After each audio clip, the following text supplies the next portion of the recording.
everyone, and welcome once again to the Games and That podcast, the show where, like the prospectors of old, Brendan and I sift through all the rocks and dirt and garbage to give you the golden nuggets of gaming goodness. I'm Andrew Fiak. And I'm Brandon Carnahan. How is everybody doing out there? Well, I always forget they can't answer me, so I keep asking the same question.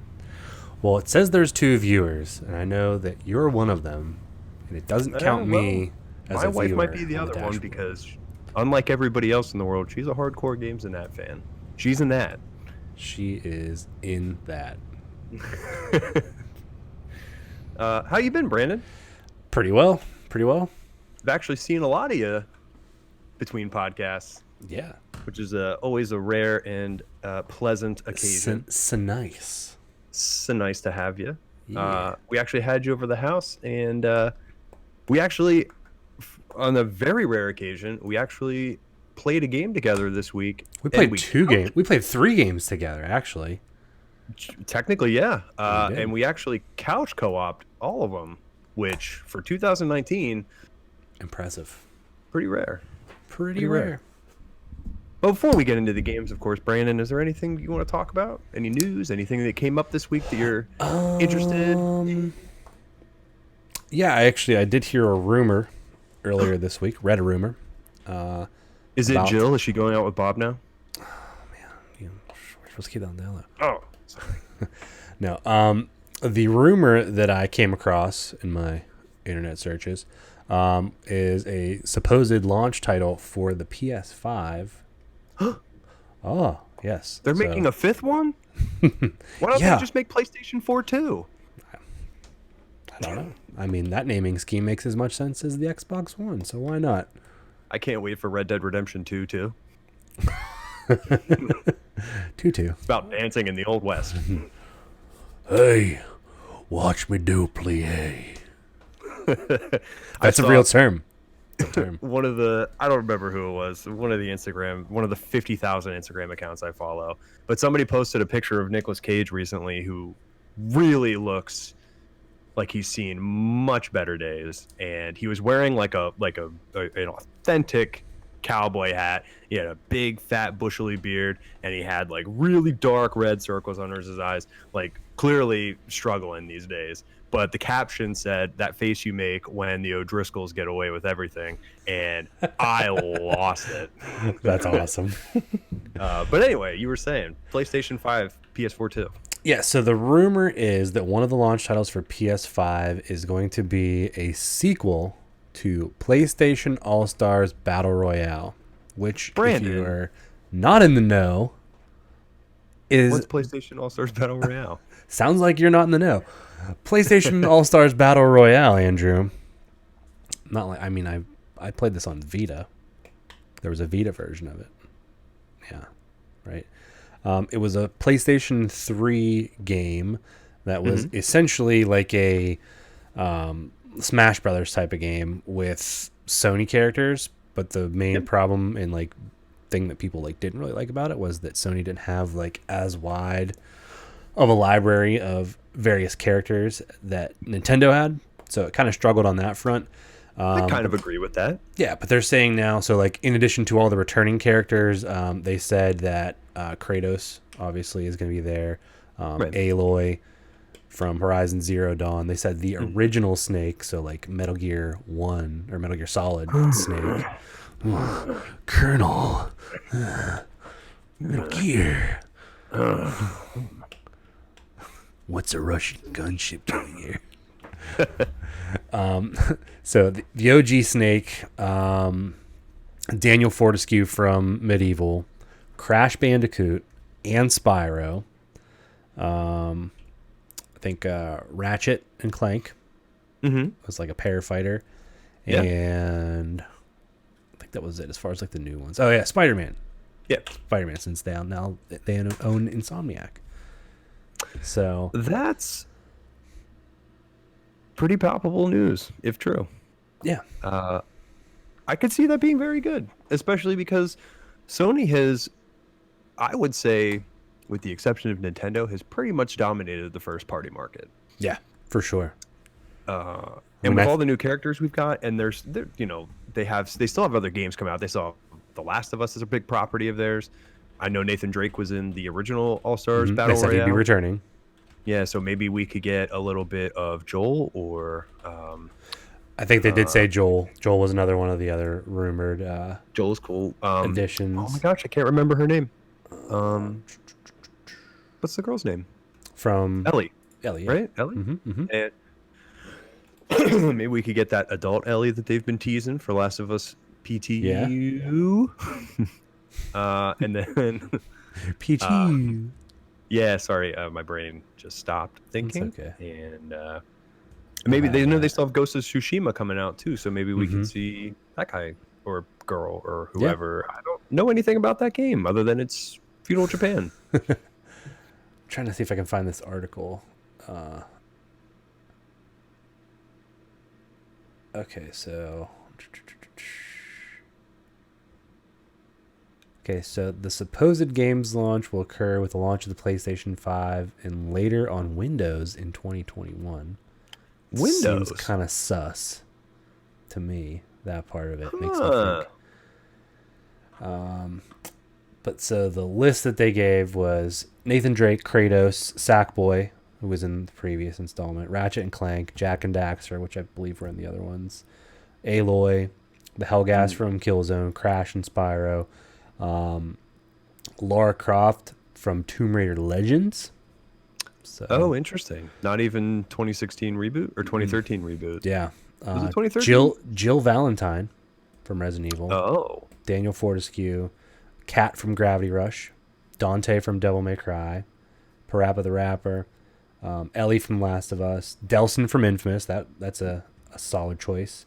Yeah. Cloud from Final Fantasy VII, classic Solid Snake, Ryu from Street Fighter, and Chun-Li from Street Fighter.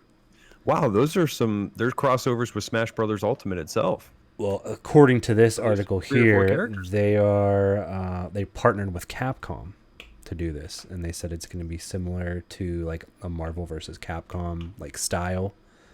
So it's going to be a 1v1 fighting game, less a 4-player. That doesn't seem very battle royale-ish. Well, I think like systematically, like as far as like how like the combos and stuff are set up is what I'm assuming. But I feel like with if you're making something that's obviously going to be made into direct comparison to Smash Brothers, like you have to have that couch co-op, 4-player, 8-player, whatever. So if they're big partnering fight with Capcom and you're mentioning Marvel vs. Capcom as a property they might pull from, they always do like a nice cell shaded. That was the next thing I was going to get to. It says it's lost my because the place in this original article. battle royale game was like they kept the characters true to their original form. So like Nathan Drake was like a hyper realistic 3D model, and so was Kratos. But then Sackboy looked more cartoony and So this article says Fortnite is also cited in the alleged game's visual style as art is very nice looking in this game. It's a mix of cel shaded with realism for characters. Environments are very cartoonish. Borderlands and Fortnite had a baby type of look. Borderlands and Fortnite had a baby type look. Okay, I could see that. Yeah, I'm interested. Sign me up. Same.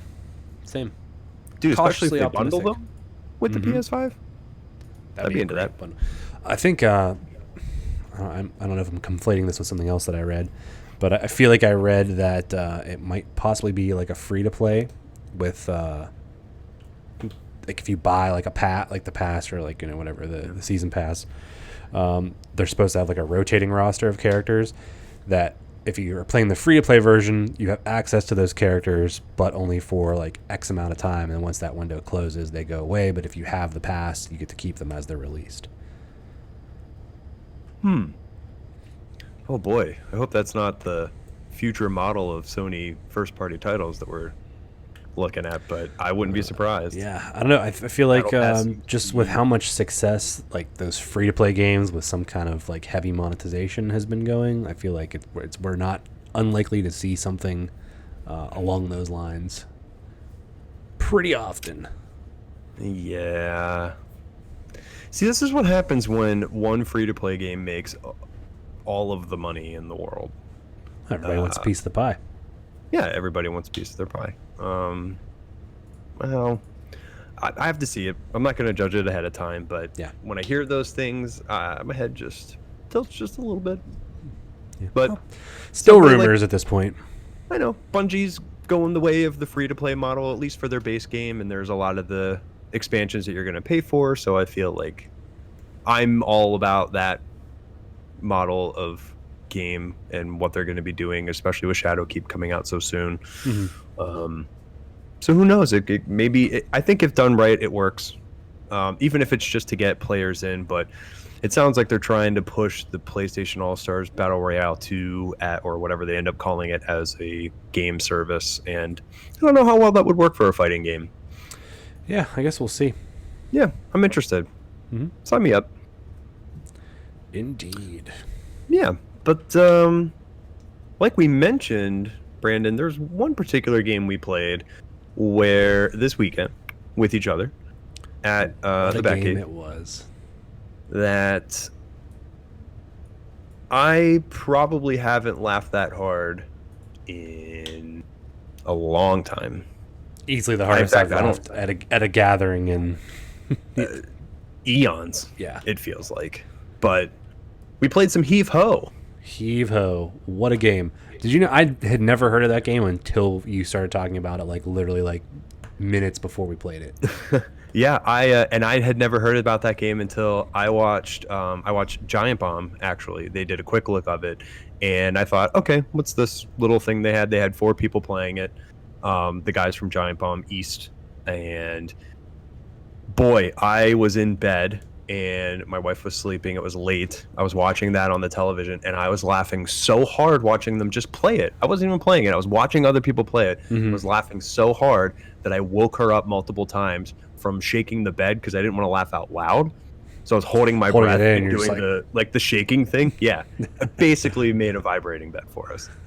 But it woke her up on multiple occasions, and then the next day she was like, "Why did you keep waking me up? What was that thing?" And I was like, "Don't worry, I bought it on Switch, and we're gonna play it tonight."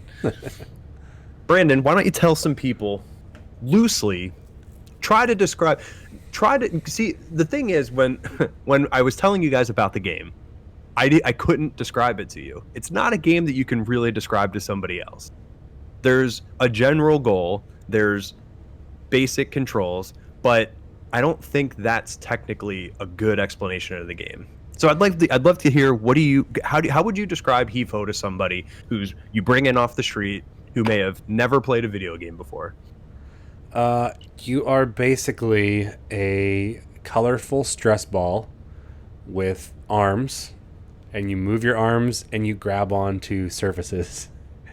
And somewhere on the side of the screen, there's a little semicircle divot that you are trying to basically monkey bar your way over to while cooperating with or against your couch co-op buddies.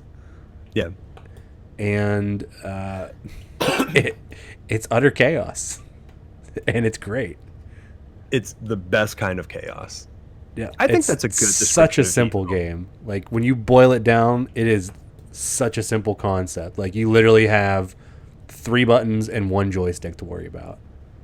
You have one left trigger is your left hand, right trigger is your right hand, and then you have a button to fart. And then when you move the control stick, there you are. We're good. Yeah.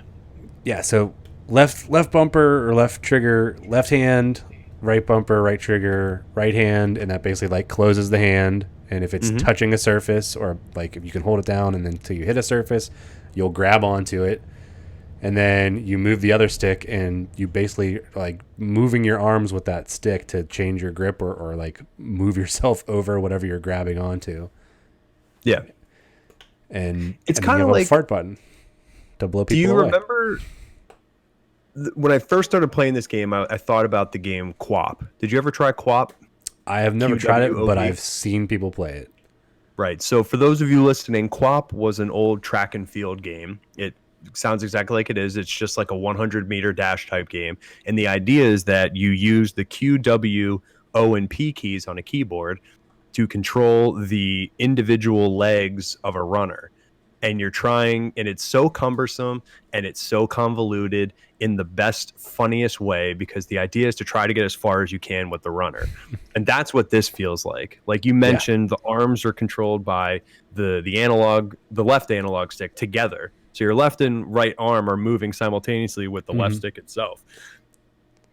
Do I think the game would be maybe slightly funnier, harder, maybe even better if I controlled left stick, left arm, right stick, right arm? Maybe. But I think Heave Ho it too. makes it much more accessible to Yes. have it all on one stick, Yep. and then just use the individual triggers like you mentioned for the Yeah. hands. Super short learning curve. Right. Like we were And I'd say, passing it off to other people that were watching, and it was like maybe a minute tops, and they're like, "Okay, I get this." right. And like you mentioned, there's one loose goal. You just have to get to the finish line, which in this case is a semicircle that your character can lay in. And that's it. Yep. Sometimes you have to work together. Sometimes the level forces you to work together based on the number of players that are on the field. I have found that the spacing of objects change. So in some levels, you can easily reach and or swing yourself by yourself to the next grabbable object. Handhold. But when we had 4 people playing, those objects were much further together, and we found that we had to swing each other. We had to link arms. We had to, A chain of characters where everyone's Yeah. basically holding hands. One person holds on at one end, and then everybody, if you want to go to the left, everybody has to hold their stick to the left, and then time it to swing to the right. And then it's like, okay, ready, and you're gonna let go because this guy's gonna grab on. Yep. And a lot of times it works out great, and then a lot of times someone in the middle is just like, I'm gonna drop the other two on the other side, and Yep. we're gonna get to the end. exactly. And then everyone And laughs. once everybody reaches the goal, it tells you how long it took you to finish the level, and then you can move on to the next level. But I wouldn't say that's the game, is it, Brandon? No, the game is not just to be good and get to the goal. I don't think that's why I think a description of the game and the objectives that you need to accomplish in the game are in no way, shape, or form a description of the game itself. Nope. Let me tell you why. So the controller has multiple buttons on it. We're already using the triggers and the analog sticks. Well, what about the face buttons, you may ask? Great question. There's dedicated shout buttons, the Y and X button on the Nintendo controller, triangle and square respectively, and Y and X respectively for Xbox and PlayStation. They just make your character make noises. And yeah, And noises are hilarious. They're pretty derpy, I would say. That's the best way to describe them. They are Yeah, derp they're noises. derpy sounds. They're your hers, ha's, who's, e's, ah's, and it's a lot of that. But there's one special button that changes everything. Literal game changer. Literal game changer. And what button would that be, Brandon? That would be your X or your B, or if you're on Xbox, your A button, your bottom face button. And that what does is it mapped do? to a fart. A fart that you can tap and just burp one right out, or you can hold it down and build up a real meaty one that'll send people flying. Yes. So this game is made to troll your friends. In the best way. Yeah, we had to work together to get the objective. Yes, it's fulfilling. Yes, it's great. But when you've had a couple drinks and maybe your friends had a couple more drinks than you have, and maybe after midnight. she is struggling just a little bit to figure out the controls. Sometimes just grabbing and throwing them off the side of a level and watching them die, because when you fall in this game and you die, you don't just respawn and it's like, okay, try again. Your body explodes in the color of your character and then paints the world around you. The world and the other best way. characters to the point where sometimes you're like, who am I? Because you have two people that are covered in green. Because somebody farted somebody else off of the ledge. And I'll never forget the first level we sat down and played. I really wanted to set the tone. I wanted to let people figure out the controls and get what it is. And the very first level is just, it's a big circle, and then there's a little semicircle under it, and you just got to get to the semicircle. And when we were all sitting in the semicircle, you have to be there for a certain amount of time with everybody before it actually finishes the level for you. And I held that fart button as long as I could. And the second everybody was in there, I let one go, and all of us just went flying out, and we exploded, and everybody went, "Wait, what?" And I went, "Yep, that's right. Good luck, everybody." That's the name of the game. And by that time, it was pure chaos. Yes. We were throwing each other off. We were grabbing people, and they'd say, "Okay, you're gonna let go on 1, 2," and then we'd let go, and we wouldn't even wait for the 3 count, and we would just both die because it was effing hysterical. We were on one level, right, that probably should have taken us like maybe 3 minutes, that took us close to 20, because at least 3 times when the last person was about to fall into the goal, between 2 and everybody Right. was just like holding down the fart button, and they would be like just about to fall in, and then they'd go flying off the screen. We get covered in the shark blood, and then they fall back down at the starting point again. And that literally happened, like, no lie, like probably 4 or 5 times, and it just kept happening, and it was funny every single time. Even the person that was trying to get across made us laugh. Yes. And people were salty, but they were still having fun, I think. But there's something to be said. Like, I totally understand. We did that earlier, Emily. Thank you for asking, though. Shall we do an encore? Sure.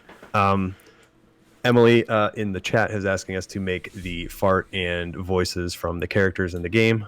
We will do our best. Brandon, I will let you start. Okay, we'll go with a...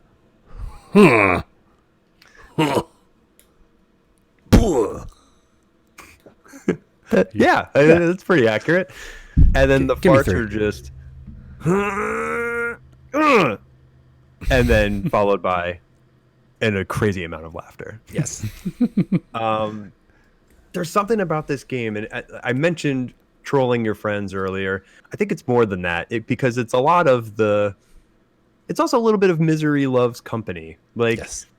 like I'm dying over and over, but so is everybody else, and we're killing each other, and that's funny, but we're also helping each other, but we're also just holding on to the right moment when it's like, I can let go right here, ruin this whole thing, and it would be just as funny, if not funnier, than it would have been 10 minutes ago. Yeah, it has a good ebb and flow to it, where you kind of alternate between the one end of just totally trying to dick everybody over, or like one person over in particular, to like very like necessarily coordinated feats where you have one person that's like, okay, I'm going to hold on to the ledge, and then when I swing, that's when you need to tumble yourself off and then try to grab my hand. Oh no, you grab my elbow. Let go real quick and then grab it again. Okay, I got you. We're good. We got 2 people in the chain, and then it's right back into getting this complex thing set up, and you're like 90% of the way there, and then someone decides, I'm just going to let go, and we're all going to fall down and bait the level. And normally I would be upset. Normally I would be like, okay, guys, let's stop. Like, let's just try to get this done. But it's not fun. At the end of the day, you could rush through this game. You could rush through every level in less than 3 minutes. Yeah. And probably still have like a good time, because the game does get difficult. There are some jumps and swings and grabs that are pretty crazy. Yeah. And if you as a platformer, it's very unique in how it plays. Yeah, absolutely. It's not just your standard jump from one thing to the next. Like the derpy feeling controls, like they're intentionally like, I don't know, like clunky, but it doesn't hinder it at all. It adds to the the funniness of it, because like you feel like a little goo stress ball, basically. That's exactly what you look like. Like, normally nothing bothers me more than when I have to fight a game to do what I want to do, but this game is fighting yourself to do what you need to do. It feels like you're controlling a drunk person. Oh yeah, and when you've been drinking, it doesn't make any more sense than it normally would. So, and it's awesome.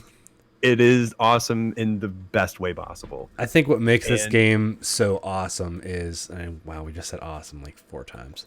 What makes this game so great is that it delivers on like when we think comedy at its most simplistic form is just like something very unexpected, and that's what makes that unexpected thing funnier than it probably should be in most cases.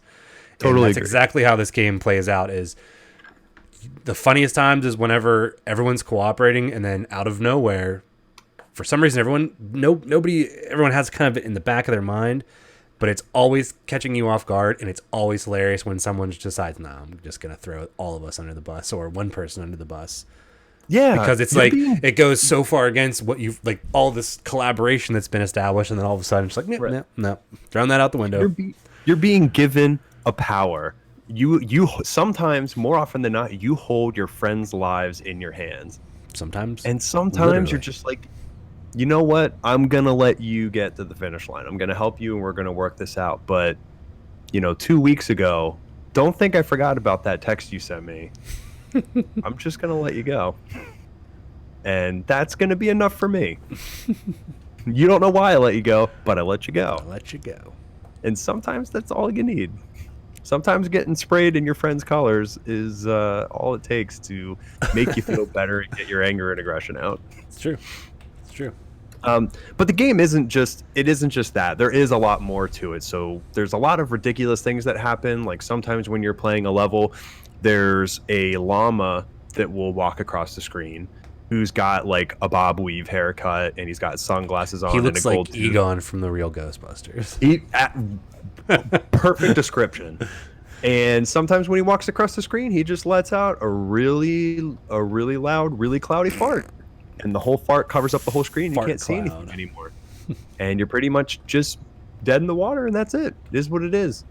Sometimes a little gold rope will appear, and it'll be highlighted on the screen, and a special song will play to let you know. And if you can get somebody to that gold rope and pull it, you get to play a special mini game. Mm-hmm. Sometimes the mini games are everybody drops on an object like a star or like a triangle or some type of different shape, and there's one side of the shape is white and all the other ones are dark, and you have 10 seconds to get everybody into the white, but the white's just not big enough to fit all four people, so you gotta kind of figure out how do we fit in here and how do we get this to work.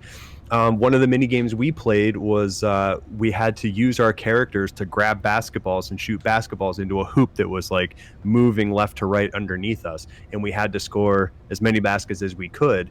And It was it's rough. it's just as cumbersome and convoluted as you think it would be. And the cumbersomeness is what makes it so funny, because everybody Exactly. is struggling. Yeah, Everyone feels like they right. don't know what they're doing, like they're uncoordinated, and you're all laughing together about how just like dumb your character Right. feels. Right. And in some of those mini games, and even some of the levels themselves, there's gold coins. If you collect these gold coins, take them back with you. If you need to, if you want to collect one in the level, you just take it back to the finish line with you. It's just as difficult as it sounds. Mm-hmm. So when you play the mini games, depending on the scores you get in the mini games and how far you get, I think they're pretty much infinite. I don't know if they actually end because they're so hard. I've never actually finished one, Mm-hmm. but you get like we played one of the mini games and we got 2 gold coins from it. In the start menu, when you fire up the game, there's a vending machine. Putting gold coins into the vending machine just unlocks new costumes, and sometimes it's a cowboy costume, a Bigfoot costume, a cat costume. Sometimes it's just new hairstyles, new sunglasses, new beards for your character, new faces, new voices. So there's a little bit of replayability to it. And I know that we didn't get the chance to do this when we were playing it, but my wife and I have been playing it just 2-player, and still equally as fun. To sometimes she kills me, sometimes I kill her, and we're like, okay, like we actually stop. It's a really good marriage exercise for us of like, how do we work together to accomplish this goal without rushing ahead? And I admit sometimes I rush ahead and I don't help her, and that's my fault. I got to be better about that. Hannah would say that I'm a glory hog. Right. But in the later levels, they do get more difficult. So some of the things that happen is in one set of levels, beyond the first just general shapes, get yourself to the finish line. Some surfaces are electrocuting you. And if they electrocute you, you die. So you have to avoid the electrocution and time your jumps and time your swings. In one level, you're always going upwards rather than always coming downwards or going across. And it's very difficult to climb in this game. Climb Mhm. upwards. You can always go down. You can always swing yourself across, but going up is difficult. Um, in one level, it's just a blank white screen, but there are shapes there, so you have to intentionally kill yourself to spray your goo Oh, colored characters wow. over the screen to find out where the shapes are. And then eventually the uh, goo fades as well. So the goo does fade you've after a got while, to so you got to be move quick with about it. purpose. Yeah. Um, so it's a lot of stuff like that. I haven't gotten beyond there. There's probably 10, 15 levels to play through. Each level has 3 sub levels that you need to get through in order to finish that section of the game, and progress further. I'm sure there will be DLC. I'm sure more stuff will come out for this game. It is the perfect party game as long as Yeah. people are like-minded and they're not like winner, winner, winner. Like I need to get to the end. I need to win. Yep. Throw that guy off the side as much as you possibly can. Yeah. Let him figure it out himself because Yeah. that's not what this game is. He can play single player on his own time. Yeah, he can go home and pump hours into Destiny 2 Shadowkeep when it comes out October 1st. Um, Can't wait. but Heave Ho is like, it's the party game I've been waiting for. Yes, agreed. And it's super cheap too. $10. Super cheap. Yeah. And I think it goes back to what we've mentioned before on the show multiple times. If you give people the tools to be successful, like they will figure out their own ways to get your goal, to get the goal. And that's where I think gaming flourishes beyond any other medium. But this game does something even more special than just giving you the tools to be successful. They give you the tools to fail as Yes. well. And To you can fail choose to and use make those as you others will. fail. Yes. I find that to be, it's almost like a fascinating psychology experiment. It really is. It's unlike anything I've ever played. It is silly, it's cumbersome, it's funny, it's challenging. It's $10. Go buy it. Buy it, seriously. If you ever have people over with any kind of regularity, or you can invite people over, get it. Yes. And no, you don't need to be drinking or doing anything else to No. make this game funny. It is funny by itself, but if you have a couple, you are in for a real treat. Yeah, it never hurts to grease the wheels a bit, but Yeah, get a little swing lube in you as we in the, in the in biz. game. In the biz. In the biz. But that's Heave Ho, and Yeah. we played that on Switch. I believe it's also available on PC, PS4, and Xbox One as well. Yeah, I think we probably played that for like a good 3-4 hours. Easily. And for a party game, that's a lot of time. It is. Lot And you of can time. we were just handing our characters off back and forth to other people. Like there's yeah, see, even Brandon's wife was saying hilarious and she was 100% sober, and I totally agree with her. Yep. Yeah, just as good. So go out and get Heave Ho. Yes. Super worth it. Super worth it. All right. Well, I only have one other game to talk about here. Yeah. Let it rip. Brandon, do you remember a time when Newgrounds was like at its most popular, and I do. we would sit together, like 3 or 4 of us would get together in somebody's computer room at their house, and we would sit together and we would watch just the lewdest, crudest Flash videos that were so poorly done. Sometimes they were done pretty well. They were so poorly done. They were so funny. It was a good time of growing and learning and getting into those things, but we were definitely watching things we shouldn't have. Oh, yeah, for sure. Remember that feeling? Yes. I played a game called Blasphemous this week, and I got that feeling again. I got that feeling of I'm doing something inappropriate. I'm doing something I shouldn't be doing, and I'm like cautiously looking around, kind of like painting my eyes, but I'm kind of smiling, like, ooh, like Who's gonna catch me? this game is exactly what it says it is. It is utter blasphemy. It's a so Blasphemous is a 2D, I would say Super Nintendo Genesis style Yeah. Metroidvania. It's got that pixelated look to it, but it really does feel and look like something that came out of that era. Even the cutscenes themselves look like, if you ever played the game Flashback, or I think it's called Outer Worlds or Other Worlds, old SNES titles that were like built on sequences and scenes. Like, what's that one where you're the guy who like gets sucked into the computer and he gets put on an alien planet and he's like running, you're like running away from like dogs in the beginning, and then he like befriends an alien after he gets captured. And I think that's Other Worlds, but or yeah, the, don't quote me on that, but it feels like those games. Hmm. It almost looks like, it almost feels like a Flash game in some cutscenes, but it's very similar to, I would compare it to Dead Cells and Hollow Knight, are two games that I thought of when playing this. It's Hmm. it's a Metroidvania with very light Dark Soul mechanics. Yeah, it seems like it has a very Dark Souls, uh, like art style and like tone to it. Like everything's Yeah, just I remember just off seeing. enough that it's creepy. Like just the helmet that the player character wears, like it freaks me out like a lot.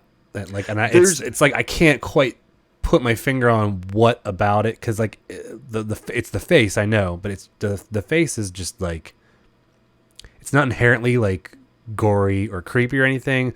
It's like just off enough where I'm like, that makes me uncomfortable, it's and I don't like off-putting. it. Yeah. It doesn't feel good, the things you're looking at and doing for the most part. But if I had to put this into perspective for somebody listening who maybe has never played a Metroidvania or never played a Dark Souls game, this game feels like an old school metal album cover has come to life and you're playing it as a game. That's what it feels like. It feels like Iron Maiden, Black Sabbath, Dio. Like, it feels dark and metal, and it's all about like Satan's coming up and he's doing this, and there's blood and there's this and that. It's the cutscenes and the art style is fascinating. It's very well done, but not to a point where you'd be like, this feels like a modern day title. It's Hmm. really weird. It's very hard to describe. Yeah. Um, It but looks very like Sega it Genesis does. C. But like the best way I can describe it is like, it feels like I'm doing something I shouldn't be, and I feel like Hmm. if my mom or dad walked in, they would disapprove of me and be very disappointed. Well, that the screenshot that you sent me earlier this week, I was like, Well, so whoa. okay, so let me tell you that. First of all, nothing in this game makes sense. It is just like listening to metal, where you're like, yeah, it's very dark and satanic and gothic, but at the same time, like, none of this makes sense. I don't know who any of these names they're saying are. I don't know what any of these things that they've done are. I don't know. Like, there's like the holy being, the mea culpa, like all of these things. Like, it doesn't make sense, and they push the envelope so far that even the most mundane things that you're doing, like in a game when like you get a new weapon, or your health bar increases, or like you get more magic power. Like, sometimes it's just a pickup. Like in The Legend of Zelda, sometimes it's just an item you get from a dungeon and it Hmm. changes the whole game. When you get something that changes the game in this game, you know about it, and it's in the most ridiculous way. And the screenshot I sent you is perfect example of this. Is after a boss fight, which was a half bull, half human, not a minotaur. This only had two legs, so it was like a giant a human male body, genitalia and all, with like railroad nails sticking out of his body. Gets up off of a what looks like a sitting Virgin Mary statue. He gets up out of the statue, rips the statue's head off, eats it, spits the rocks at you, and then you have to fight this thing. And when you fight this thing and defeat it, you are put into another room where you kneel at an altar of a buried giant, which transports you to a barren desert that used to be a very um filled with water, almost like an ocean, but it's now bone dry. There's skeletons everywhere. There's like big fat sand dunes, and you walk up to a floating head that is covered in gold. Looks like it's just been covered in gold paint. The gold drips off of the face of the giant being and into your sword, and you take it with you. And when you come back from that world, you are then greeted by a giant upstanding woman who also looks very much Virgin Mary-esque, like Catholicism painting. Mm-hmm. And she's got swords sticking all over her body. And That all was of what her you had wounds sent are me. bleeding. She is butt naked. There's nothing left to the imagination. And she is, I'm no joke, 15 times the size of you in this game. And she goes through this whole gothic spiel about she's been in pain and torment for eternities, and you have finally showed up. Please pull these blades from my wounds and absorb them and take them as your own, and go forth with the dark power of yada yada. And then you come out of this cutscene and it just says your health bar has increased. That's the whole game. You're like, somebody went out of their way to put all of that just to tell you, hey man, you got a little extra health now. That's excellent. And I went, okay, I get it. I totally get it now. That is what this is. Nice. Your whole description of just like that chain of events, like it sounds like it sounds like you're describing like you said, like the cover of like a heavy metal album. Yeah. And that's this whole game. And like Dark Souls has this very medieval vibe to it, but it's also got some gothic. It's also got some wizardry. It's got some magic stuff. This game is full on Iron Maiden the Trooper playing the whole time. And just like the lyrics are coming to life in the most gruesome pixelated art style you can possibly think of. Yeah. I don't even really know how to follow that up. Story-wise, the whole story of the game is you wake up in a sea of bodies that all look very similar to you. Mm-hmm. You are referred to as the penitent one, who is the one who shall pass. Last Crusade reference, anybody. You would play as the penitent one, and from what I can gather, I have to do some real gothic stuff to do some other metal AF stuff, and I have to do that 3 times in order to fight an even more metal gothic thing once. And that's the game. So it's basically like you got to go to the furthest reaches of the world, which is like up in the snowy mountains, down in the depths of hell, and then like in the darkest corners of the deepest caverns, like. And it's basically fight 3 bosses, get their thing, which is their gold face shit, melts into the blade. And then you go fight something that's even more metal than all of those 3 things combined. And then once you beat that, it's probably like, yeah, but the world is still dark and damp, and you're just a penitent one, and blood. That's probably what's gonna happen. Blood.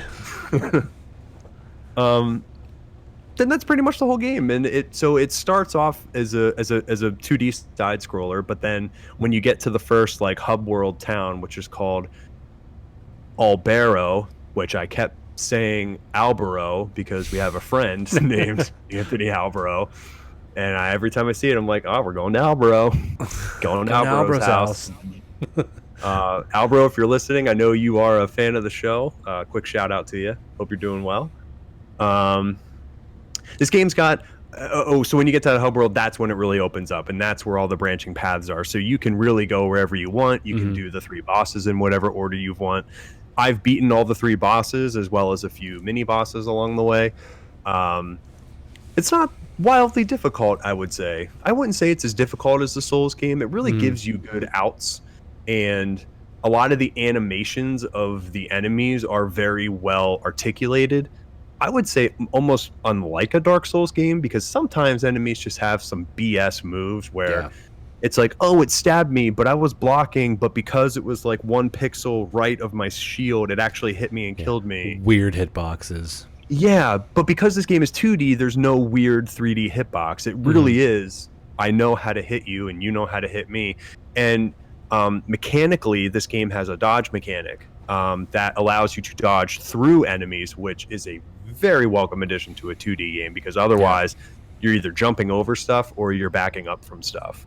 And that's just not that fun. Yeah. Hollow Knight. You also have one sword, which I mentioned is called the Mea Culpa. Which evolves over the game. You can upgrade it, you can add stuff to it, you can add relics to it that have passive abilities, you can add things to it that have active abilities. Pretty standard, kind of like a Samus gun. Like Samus's gun will evolve over the course of Metroid, but it's always just her gun, that never changes. Or her like arm blaster, I guess.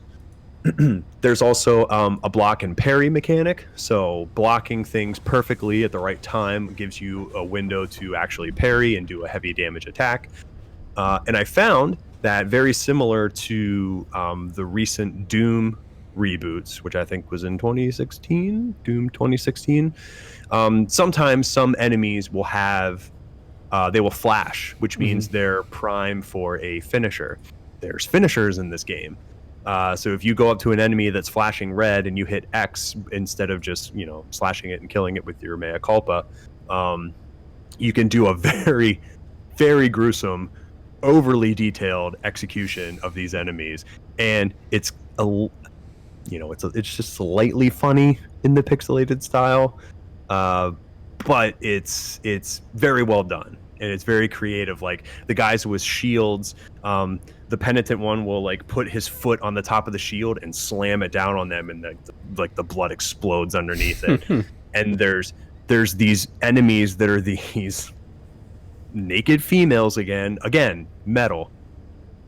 They're these naked females holding giant marble crosses on their backs, and they're like slowly whipping them at you. Getting hit by one does massive damage, and if you execute them, he cuts their arms off from the cross that they're carrying, which seems like they're stuck to it. But he cuts their arms off, and then he just like does like a Zorro style slash and like cuts them in half. It's very gruesome, very, very gruesome. That sounds like a very impressive thing, considering that it is a 2D game. You kind of got to see it to believe it, if I'm being honest. I watched a trailer for this game. When I first saw the trailer, I got very heavy, like OG Prince of Persia vibes, because the animation is so much slower and deliberate, like a Dark Souls, versus like something like Dead Cells and Hollow Knight, which seems like it's very fast-paced combat. Yeah. And so I kind of appreciate that approach, because it kind of gets me to stop and think a little bit, and every enemy becomes its own boss fight, which is a comparison we've used a lot on the show. So I appreciate it for that. I mentioned that this game pulls a lot of its inspiration for Dark Souls. If I said that to you, and I said there's penalties for dying in this game, what would you think? Well, I'm assuming there's something that you would collect, like in like the souls or the blood echoes in Bloodborne and Dark Souls. Yep. Guessing there's some sort of equivalent. You are 100% accurate. Nice. So in this game, when you die, killing enemies, you gain currency. And it's in the top right-hand corner of your screen. You actually never lose that currency, which is a very nice addition. So if I die 100 times, my currency never changes. The only thing that changes with the currency is... I'll get to that in a second. What you do lose when you die, you have another bar aside from your health called Fervor.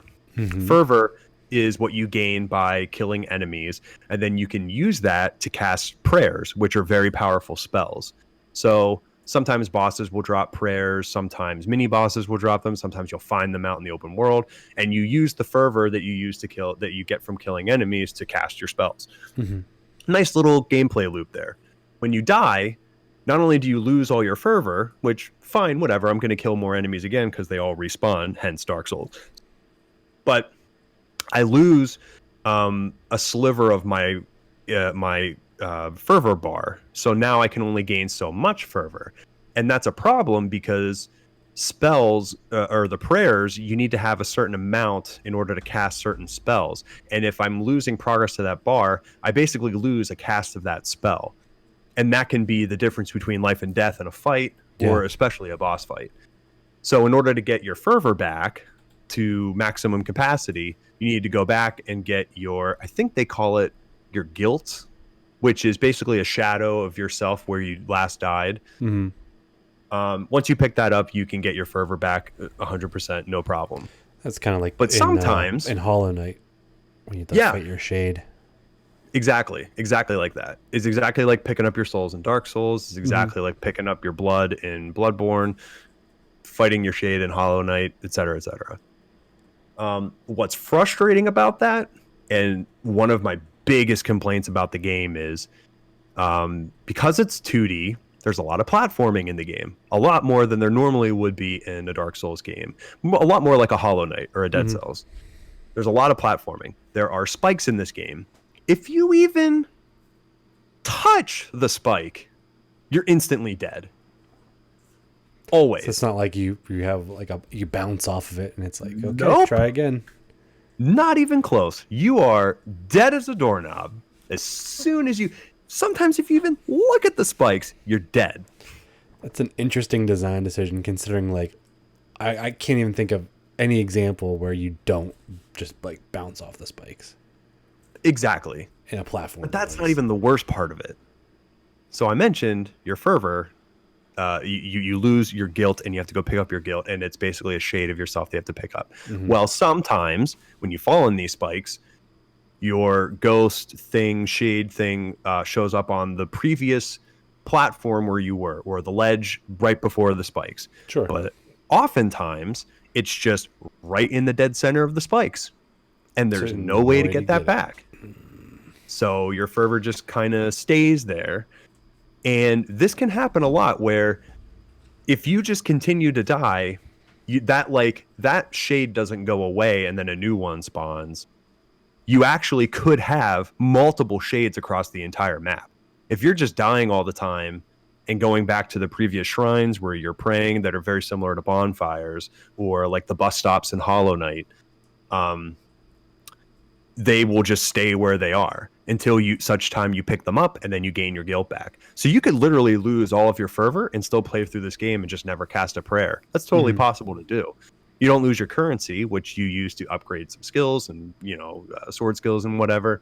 So that's kind of cool. But the prayers I found very necessary, especially in harder combat. So they did enter a mechanic that combats this. So if there does so happen to be a point in the game where you have a bunch of fervor in impossible places to get them, or you just don't feel like going back to get them, you can spend your currency at specific statues that will actually get rid of all your guilt, which means it restores all your fervor. You can absolve all your guilt, but you have to pay currency to do so. And depending on how much fervor you've lost, the price goes up. So if I've lost a quarter of it, it may be 1100 currency. I don't remember what the name of the currency is. I may have written it down here somewhere, but Tears of Atonement is what they call it. You may have to pay 1100, but if your progress bar is like 50% of the way gone, we're talking like 5,000 Tears of Atonement. And I didn't get it. I beat the first 3 bosses. I'm kind of on my way to what feels like the final boss of the game. It's not a very long game from what I can gather. I could be wrong. It could do a Castlevania Symphony of the Night thing where all of a sudden it just turns the castle upside down. There's a whole nother game to play. But you can, but I rarely, if ever, had over 2,000 Tears of Atonement. And I mean, that's some grinding, because one of the other penalties for losing your fervor is that when you kill enemies, you gain less Tears of Atonement, which is such a Dark Souls thing to do. It's like, not only are we punishing you here, but we're punishing you in these 3 other places. Interesting. So like now an enemy that drops 5 Tears of Atonement now only drops 1. So you can't even Ooh. accumulate enough or farm enemies in order to just go to a statue and absolve your Right. guild. Right. Yikes. Yeah. Yeah. So Yeah, you at could least see even where in like like that. Bloodborne, like you could farm trash enemies just to, get the echoes to upgrade stuff. Right. Right. Yikes. Let's see. Just checking my notes. So I mentioned that there's a skill tree. There's also multiple items. And the skill tree is pretty basic. I think there's maybe 10 unlocks for it. There's specific statues in the game aside from just the ones that are like your checkpoints Mm-hmm. and like your health restore points. There's a statue that is specifically attuned to the mea culpa, your sword, that when you pray at them, you actually increase the sword's power by 1. And every time you increase the sword by 1, you unlock new skills that you can use. And according to the skill tree, there would be 10 of those statues because it looks like based on the number that you have unlocked, like mine's at 3 right now. So I only have all the skills unlocked up until number 3. And like there seems to be one skill that's unlocked at 10. So maybe this game is much, much longer than I think it is. But it doesn't seem like that. Mm-hmm. So you pray at these statues, and that's the only time that you can unlock those skills. But aside from just the skills in the skill tree, which are all sword based, they're all like sword skills. So like Mm-hmm. like charging up your sword to slash somebody, getting an aerial attack, doing like an up slash, a dash slash, all that stuff. Basic sword skill video game stuff. Mm-hmm. There's also multiple items that you can get. There are multiple items that you can slot in things that you find in the world to give you passive and active abilities. So there's a rosary that you can put different things into, and that helps with a bunch of passive abilities like landing on the ground from high heights doesn't cause you to stop. You can just roll right out of it. There's ones that are like give you resistance against lightning attacks, ones that give you resist against toxic attacks. You can pretty much fill in the blanks from there. And then there's a relic thing that you can put relics into, and the relics are like game changing abilities. One of the areas is like a sewer area, and there's a lot of toxic fumes in the air. And Mm-hmm. if you stay too long in the toxic fumes, you obviously die. But there's a relic that you can find that you can slot into your stuff that actually makes the toxic go away, and it doesn't bother you at all. So it opens up new areas of the map, hence the Metroidvania comparison. Mm-hmm. Um, and then there's one more thing that you can upgrade. Oh, there's also like just like random quest items you can find that are very similar to Dark Souls, where there's like NPCs you can talk to around the world that don't tell you anything other than just mishmash random gothic metal stuff. And you can give them things, and then they'll give you things for giving them those things, but the things are very specific and you don't know who to give them to, or otherwise it's not really clear. So anytime I pick up a bunch of stuff, I go back to the hub world and I just talk to everybody and see if there's stuff to give them, Mm-hmm. because I can't make sense of any of the dialogue or anything in the game. And that's kind of cool. Yeah, and that's really a general overview of Blasphemous. There's things I really like about it, but then there's things that I absolutely can't stand. And I think the game is worth playing. Mm-hmm. Definitely checking out, especially if you're a fan of any of the stuff I've previously described. I definitely check it out. It is, in my opinion, no Dead Souls or Hollow Knight. I think those games are very, very, very well done Metroidvanias. I think this game tries really hard to be that, and at times flourishes and does things way better than those other games. But I just don't think it's there. It's definitely better than other games that are similar that I've Mm-hmm. tried in the same vein. Pros, I love the art style, the cutscenes, the level character and enemy designs. I think they're all cool. Especially because I've been on this like really old school metal kick lately for whatever reason, and it really embodies that music. So I would definitely check that out. I will say the music in this game though is very lacking. They could have done so much more with the music in this game. It is very repetitive. Is it like Very repetitive. Does it fit like that, like gothic medieval type thing, or does it like? Yeah, it kind of does. I would say it's more atmospheric than anything. Like it's Okay. more like noises in general, like da na na na na na na na na na na na na na na, like it's that stuff, and then it just repeats itself. It's not Yeah. like this could have had like a whole metal soundtrack, and it could have had like wailing guitars. So what you're saying is you need a good like metal Spotify playlist going in the That's background. exactly what I'm saying. And it changes the game. Kind of like playing Destiny when you're listening to the Guardians of the Galaxy soundtrack. Yes. Changes it.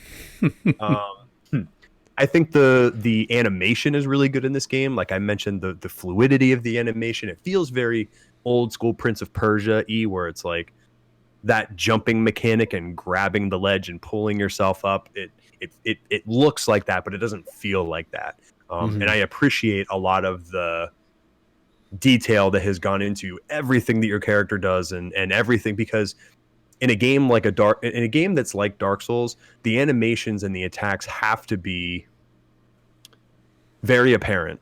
Otherwise, you're just kind of guessing. And I think they do a really good job of nailing that.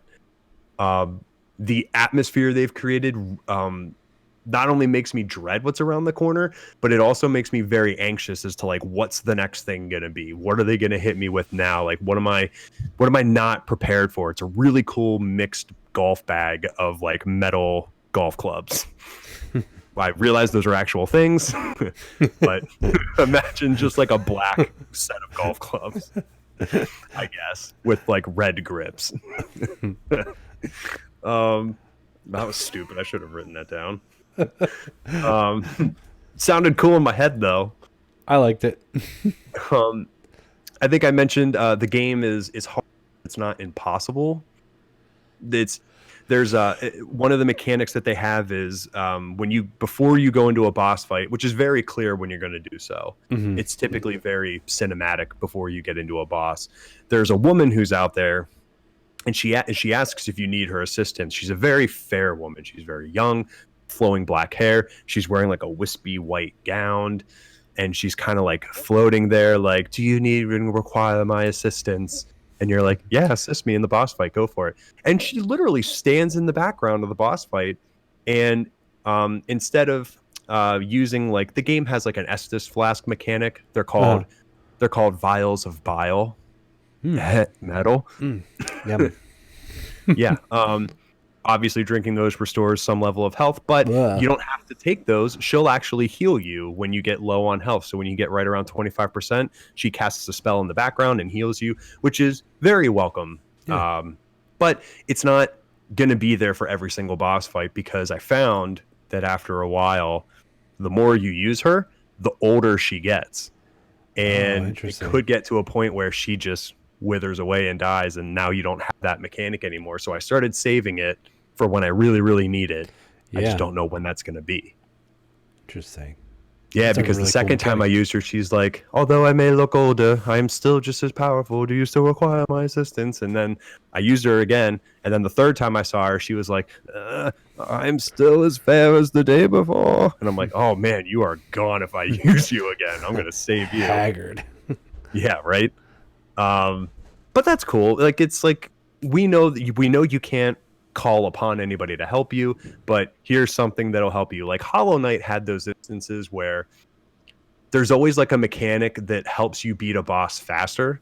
And it's not necessarily an item, but sometimes it's like, if you hit the chandelier in this room, like it'll fall on the boss and take away like a quarter of the health and like skip one cycle of mechanic. That's kind of like this game's response to that, I would say.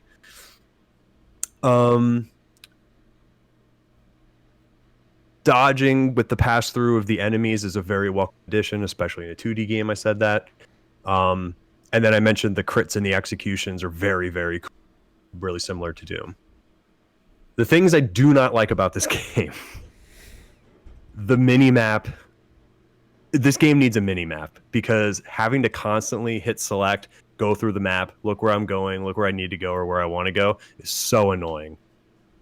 Even a game like Super Metroid had a mini map in a corner, and it didn't take up the screen. It didn't change anything. I mean, back then the aspect ratios were what, 4:3? Yeah.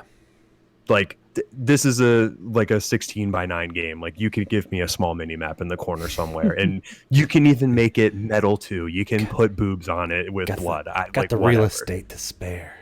Right. Really needs that. The controls in this game are not forgiving in any way, shape, or form. Sometimes you jump at a ledge and you think character's gonna grab it, and he just doesn't. Sometimes you think you're gonna stick your sword in the wall so you can climb, and you don't, and you fall to your death into a pit of spikes. Sometimes you jump to a ladder to try to grab it because it's a floating ladder, and you just don't, and you fall. It doesn't. I've had to switch from the analog stick to the D-pad, which I found is much more precise and helps a lot more, because the analog stick is just like all over the place. It's got to be like dead straight up to hit a ladder. If you are even slightly off that 90-degree angle, are you playing this handheld or on TV? I've done both. Both. And it definitely plays better on TV because that Switch D-pad is garbage. It's not a D-pad. No, it's not. It's like the PlayStation D-pad. It's just 4 individual buttons. I am amazed. Well, see, but at least like the distance between the buttons is what gets me. Because like even on like a PS4 D-pad, like it's a very narrow margin. But like the D-pad on a Switch controller, I mean, it's the same distance as like the normal face buttons are, which is what throws me off. But it's crazy to me that the only way you can get a D-pad is third party. Like I am so shocked that Nintendo hasn't cashed in on that and sold just like a left Joy-Con with the D-pad, especially since that also seems to be the Joy-Con that like really gets like drifty for everybody too. Exactly. 2 birds with 1 stone. Nintendo, hire me. Make that D-pad controller. Yeah, hire us. Anybody, please. Please let me do this for the rest of my life. Anyhow, how many people do you think are actually using the Switch Joy-Cons sideways regularly? Hardly ever. I think that's like a very, very specific scenario. The only time that we've ever used them like that was when we were on an airplane. And I'm pretty sure we were playing Mario Party, which forces you to use them anyways. Right. So I don't know, Brandon. Those rooftop parties that Nintendo has in pretty damn fun. Sometimes when you just like decide like, hey, I'm gonna bust my Switch out in this pavilion here. Hey, let's play NBA 2K19 like right next to this actual basketball court. Dude, if they wanted to capture the actual reality of what would happen if you were at a party on a rooftop, nonetheless, and you pulled out your Switch and you handed somebody a Joy-Con, the first thing you would hear somebody goes, "Who's the dick with the Switch?" That would be the first thing somebody would say. And then the person that would actually sit down next to you and play with you would be like, well, who do you main in Smash Brothers? I'm a Fox main. It's better than making fun of Mike Tyson like we did last week. We're back. Yeah, I guess we're back. Sorry about that, guys. Difficulties. I think we had some audio issues, and I find it very hard to believe it was right after I mentioned Mike Tyson again. Yikes! I think we're in trouble with somebody. Mike says that's not nice. Yo, man, quit talking so bad about Blasphemous. It's my favorite game. Just trying to play some Nintendo Switch. I think my impression sounds more like Ice-T with a lisp. I don't think it sounds like. It sounds like Mike. Business. It was personal. Now it's just business. Yeah, it's definitely Ice-T with a lisp. It is Ice-T. It's definitely Ice-T with a lisp. I'm doing Ice-T. I need to work on it. You were always better at impressions than me anyway. This is the I'm giving you the stage to toot your own horn, so go ahead, get the trombone out, and do your thing. I'm a humble guy. I'll throw out a voice whenever, the situation deems it, but, When the situation DMs it, you mean? Who? But anyway, sorry about that, guys. Audio listeners of the podcast hopefully won't hear that, but we apologize for the inconvenience here. However, we were talking about Blasphemous, and let's talk about all the things that I think commit blasphemy in the game. Blasphemy.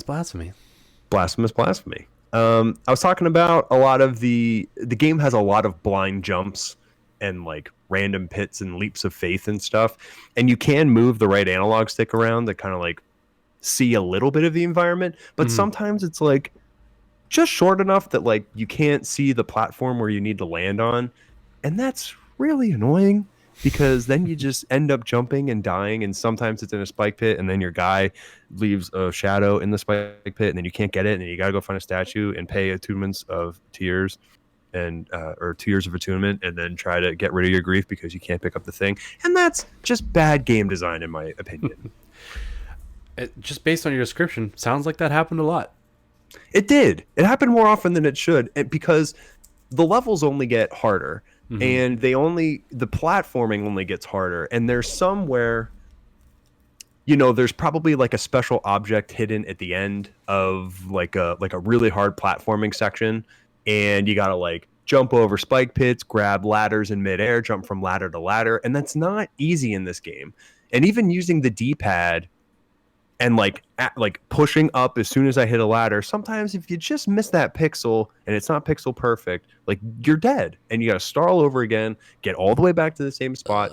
There's one area in particular that is, it's like a giant pit, and it's got these bells everywhere, and there's an enemy that when they ring the bell, all of these hanging bells emit like a sound that is like a 5-foot radius from the bell, and if it hits you, it hurts you. And if you get hit by any kind of projectile or like a spell or a sound like that, and you're on a ledge or you're on a ladder, you just get knocked off. And not only like just fall down, you fall like 6-10 feet away from it, and sometimes it launches you right off the map, launches you right into a pit, and you're like, that's just unfair. Like, I never want a game to feel like that. I want to know that I died because I died, and it was my own skill or lack thereof that forced me to die in this space, and I need to be better or more deliberate or slower about what I'm doing next time, rather than I just got to power through it and get there because this part's impossible and I'm not seeing the pattern here. And I felt that more often than I should have in a game like this. And I get that that's the stigma with Dark Souls type games, Hollow Knights, Dead Cells, whatever. But there's a way to have difficulty and also test your skill and just not outright make it feel unfair and impossible. Yeah, there's nothing worse than a game where it feels like you're playing against the game more so than just like you made a mistake. Right.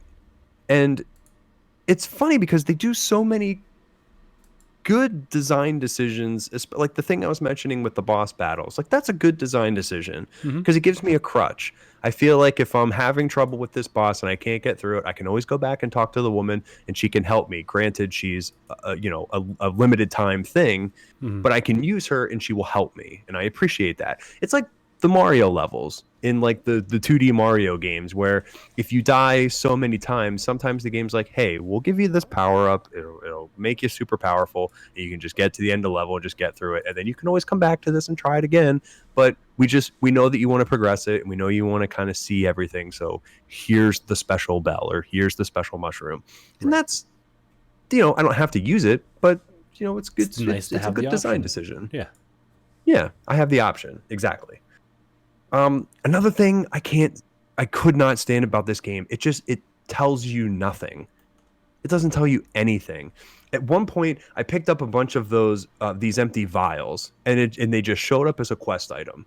And I was like, man, that looks oddly similar to the vials of bile that I use to replenish my health. I was like, how do I use these? Like, what do I do to unlock them? I figured maybe it's kind of like Dark Souls, where like you get Estus Flash shards and you have to take the shards to a certain person and they have to upgrade it for a certain amount of currency. So I'm looking around. I finally come across these blood statues, which in my notes I put in parentheses, rad. And it's basically it's a woman's body who's like bleeding from where the heart is into like a little pool, kind of like a continuous fountain. And there's all these like guys below her that look like so timid, and they're like holding their hands out like, can I have some blood? And there's like a bunch of those. That's what please cool. Sir, can I have some more? Can I have some of your more blood? Could you give me more of your blood, please? I would like to see your blood. Infinitely better than my cockney. But but so I went up to the statue and it was like, you have empty bile flasks. Would you like to fill these for 500 tears of atonement? I'm like, F yeah. Why didn't it tell me? Why didn't it just say in the description of the bile vial, which awesome metal band name, Vials of Bile, Files of or bile. maybe an album, maybe a better album name. But Blood cone. Vials of right, bile. it could have said in the description like, make sure you take these to a blood statue to increase your space or something. And it never did that. And I was like, yeah, I had to figure it out on my own. And yeah, sometimes that works, but I don't want to figure something out on accident. And that's not how these games should be. There should be some like light guidance. Yeah. Like, even like you could have even teased it like in the lore, because everything has a lore tab, which is just like Destiny. It's just like random jargon of a conversation between two metal AF people that are like, oh, and you're like, okay. Sure, whatever that means. There's probably some really cool world building in here. It's just nothing compared to what Control was, so I didn't even dive into it, period. Yeah. But that kind of design just, I don't know. It irks you. Yeah, it's like I shouldn't accidentally stumble upon the way to increase my health regeneration. That should be something that's pretty much written in stone so that I can learn as I go. Yeah, I agree. My last point of contention with this game, and I mentioned it before, and we already talked about it, so we won't get into it at length. It's the spike pits. Why am the instant dying spike pits? I'm at a part in this game where I'm jumping from ledge to ledge over an entire spike pit with axes that are swinging back and forth, Castlevania style. And if you get hit by an axe, you get launched 15 feet and you land in a spike pit. That happens 7-8 times. I had to turn off the game. It's not fun. That's not fun anymore. There's your golf clubs with the red handle. Yeah, that's exactly what it is. Well, I don't know, man. Maybe it's my age. Maybe it's just my outlook on games. Maybe I'm just a seasoned veteran. Like when it comes to this kind of stuff, I'm just not going to put up with it anymore. I'm not going to beat my head against a wall and just die over and over and over again doing the same thing, even with changing the slightest of things. And it's like timing, ducking, like I have to wait for the perfect pattern of the axes. Like it's a little ridiculous. And it'd be different if I could pick up an item that was like, oh, well, you're invulnerable to axes. And I would like put that into my rosary and use that, just like the toxic thing with the toxic relic. Maybe there's something like that in this game, but I haven't found it yet. And it's not apparent to me. So it's you get to the definition of insanity, and these games really make you feel insane sometimes because you're doing the same thing over and over and over again, expecting a different result, and you just continuously die. But there's seemingly no other way to go about it.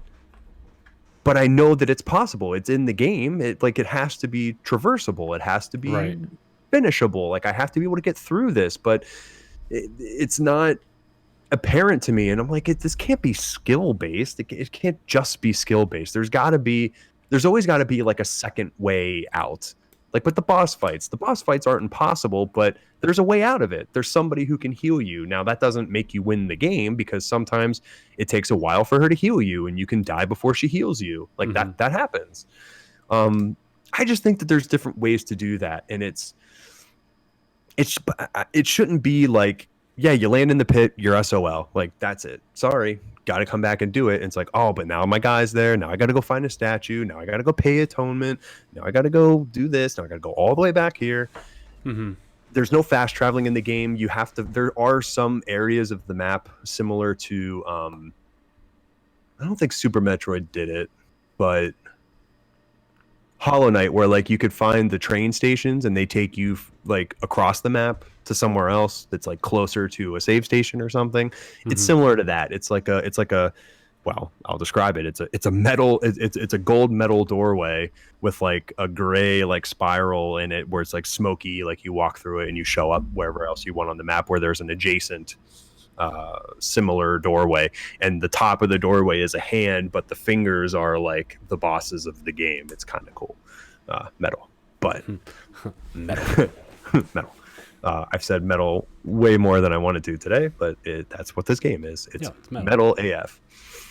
And that's really it. I don't know if you have any questions, Brandon. I think I tried to touch on as much as I could. Pretty thorough. I dig it. Yeah, I like to consider myself the resident Metroidvania expert because I play so many of them, and when the new one comes out, it is your bread and butter. It's my bread and butter. It's for sure where I have the most fun. So I like to try to not only just say I don't like this because it's bad. I want to try to figure out what is it about it that's bad, and then give you a reason and give you a better example of where it could be better. And I probably didn't even do that. I probably just made myself look like a total hypocrite because I probably didn't even do that for the most part of this review. But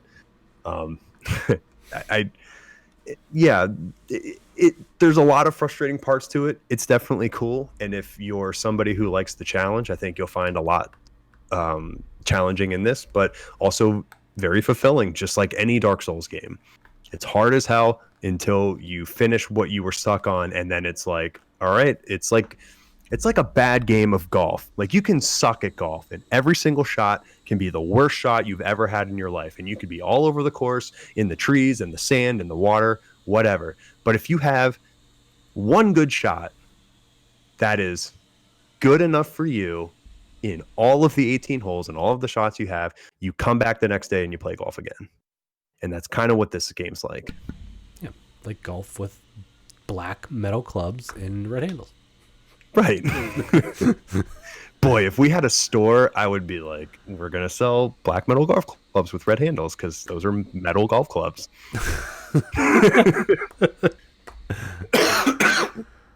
Yeah. But that's Blasphemous, guys. And I'm playing again on the Switch. It runs very well on the Switch. There's no hiccups, no hoo-has in the game. Seems like it would be a very, very actually Switch-appropriate game. I take that back. There's a lot of hoo-has in the game. If you're really into your women, if you like your women like you like your Iron Maiden albums, stuck with swords and bleeding profusely but also naked, you will really enjoy this game. Nice. Good TLDR. That's Blasphemous. Brandon, was there anything else you wanted to touch on? Any other games you played you want to talk about? No, not really. Just been kind of working my way through A Link to the Past in anticipation of Link's Awakening. I see Friday. You're using that controller I gave you. How's that working for you? This thing is the best. You like it? Yeah, it's super awesome. It's like if I didn't know that it was not a first party controller, like I would swear to you that this was a first party controller. It's that solid. Are you using mainly the D-pad when you play Link to the Past, or are you using the analog stick from it? I kind of go back and forth. More often than not, I'm using the D-pad. It just feels more natural, just for that game. Yeah, but I really like it. It's cool. Glad you enjoy it. For how old the design like really is, like it's very ergonomic. I dig that. It is. And it's like it's so similar to the NES controller minus 4 other additional buttons, but there's something to be said about just like the simple square design, the simple rectangular design with just like the circular nubs on the end. Like it just feels good. It still feels small, especially in my big gargantuan stupid hands. Yeah, I think it's perfectly suited for playing those retro games on Switch or whatever you may or may not be emulating. But I wouldn't try playing anything. Like I wouldn't play Smash Brothers with this. No. But you could probably play Blasphemous with that. I think you could. I think you could. That style of anything that's like in the style of like those old school games, I think would do very well with that type of controller. It's weird. I'm starting to, maybe it's my old age, but I'm starting to appreciate the D-pad more. Yeah, I grew up analog guy because the first console I remember really putting hours into was N64 with the joystick. And for some reason, the D-pad speaks to me now. I prefer it for most games more than I do, like, obviously my 3D games I need my analog stick, but I've found a new appreciation for the D-pad. Let's put it Yeah, that way. I agree. Yeah. Cool. Anything else you want to touch upon here? No, I've talked way too long. As always, welcome to the show, guys. It's okay. If you're nothing if consistent. Yeah, well, you know what to expect. Maybe get yourself a nice cool towel when I start talking next week and just put it over your eyes and just take a nice little nappy poo, and I'll just go, and by the time you're probably awake, I'll still be talking about the game. I think next week is going to be a pretty two-sided discussion of... It's going to be pretty gushy, I think. Yeah. We're sponsored by Gushers next week. Yeah, we're going to be in complete fanboy mode. Yeah, I'm preparing you guys now. We're both going to play Link's Awakening when it comes out Friday, and I think we're just going to be Gusher City here. Yes. So, if you're not a Zelda fan, tune in the following week. Yeah. If you're one of those people that when you bite into your fruit by the foot and you're like, man, I just wish this had liquid in it that tasted the exact same as this fruit by the foot, then you're definitely going to love next week's episode. Nice. All right. Well, that's going to do it for us. Yes, Brandon, sir. what kind of plugs do we got here? The plugs that we have, I closed that window. Good, because we've got... you can email us if you want to email us for whatever reason. We got the GNA podcast at gmail.com. That's Golf November Alpha podcast at gmail.com. You can find our podcast on all of your podcast outlets. Audio will typically go up on Thursdays or Fridays. We do this live on Twitch, twitch.tv/TheGamesNat podcast. For those of you who joined us live, Emily and Hannah, as always, are beautiful wives. And we also got, looks like a little person named YY_Moo joined us. Thank you so much. Don't know who you are. But you said, wow, so cool, ! One exclamation. Again, all places, Twitch, Facebook, YouTube now. We have a YouTube channel. You can watch all of our past live streams from Twitch if you haven't, because if you know anything about Twitch, it only archives videos for about 30 days or so. So we've been... I think it actually is less, because the ones from our opening season episode, it actually said expiring soon. Gas. Well then. So. You gotta head over to the YouTube channel if you want to watch us. Mm-hmm. But again, if you just want to listen to us, you can listen to us on all affiliated audio podcast apps, including iTunes. By the way, if you're out on iTunes, why don't you give us a rate and review? Helps boost the podcast, helps put us in the R&R. Yeah, top of the search bar. We would really appreciate it. And we would really appreciate seeing you on a live stream. If you listen to us and you've never seen us on a live stream, why don't you stop by sometime and say hi? We'd love to talk to you and meet you and try it out. Figure out what we can do better. What can we do to make this podcast better for you guys? Truth. You can also find us on Reggie's housepodcasts.com. That's Reggie's housepodcast.com. Such great podcasts as well as ours, including Greedo Shot First, a podcast about Star Wars and all things Star Wars and anything even freaking related to Star Wars. And there's also Rust Belt Risters, a Pittsburgh Penguins podcast,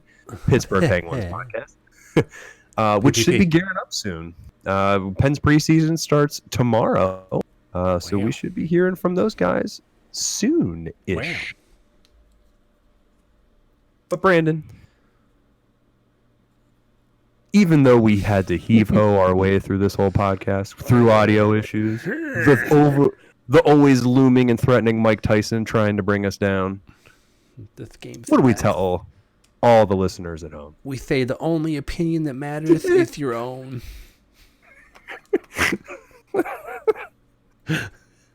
Oh, we're so screwed, man. I'm so dead.